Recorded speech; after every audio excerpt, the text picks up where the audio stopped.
टोंक शहर बनास नदी के ठीक दक्षिण में स्थित है। भूतपूर्व टोंक रियासत की राजधानी रह चुके इस शहर की स्थापना 1643 में आमिर खां पिंडारी ने की थी और यह छोटी पर्वत श्रृंखला की ढलानों पर स्थित है। इसके ठीक दक्षिण में किला और नए बसे क्षेत्र है। सवाई माधोपुर का इतिहास यहाँ के रणथंभौर दुर्ग के इर्द गिर्द ही घूमता है। तो वहीं रणथंभौर राष्ट्रीय उद्यान भी इसी क्षेत्र में आता है, जो पूरे भारत में अपने बाघों के लिए जाना जाता है। सवाई माधोपुर की स्थापना जयपुर से महाराजा सवाई माधव सिंह ने की थी। जयपुर राजघराने की राजकुमारी दिया कुमारी सवाई माधोपुर से विधायक भी रही। टोंक सवाई माधोपुर संसदीय सीट का गठन 2008 के नए परिसीमन के बाद टोंक और सवाई माधोपुर जिले की 4 विधानसभा सीटों को मिलाकर किया गया।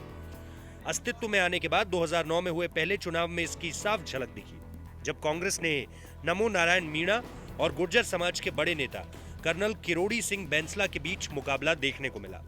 हालांकि इस चुनाव में कांग्रेस के नमो नारायण मीणा ने जीत दर्ज की, लेकिन 2014 की मोदी लहर में कांग्रेस इस सीट को बचाने में नाकाम रही।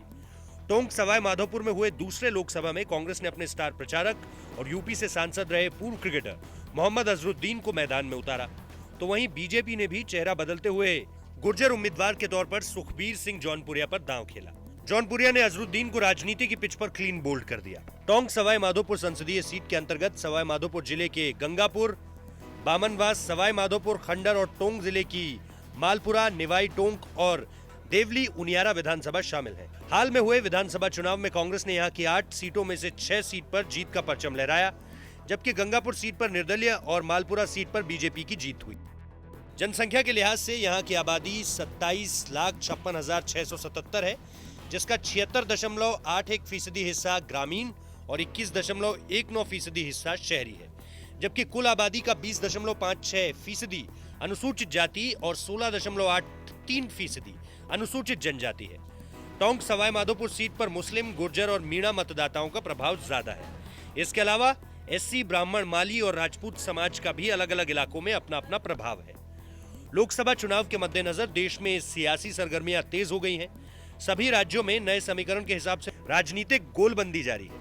ऐसे में राजस्थान भी इससे अछूता नहीं है। लोकसभा चुनाव को नजदीक देखते हुए आरक्षण की मांग को लेकर गुर्जर आंदोलित हुए तो राज्य की नवगठित कांग्रेस सरकार को भी उनकी मांगे माननी पड़ी। राज्य का टोंक और सवाई माधोपुर जिला शुरू से ही गुर्जर मीणा संघर्ष का गवाह रहा है। ब्यूरो रिपोर्ट, राजस्थान तक।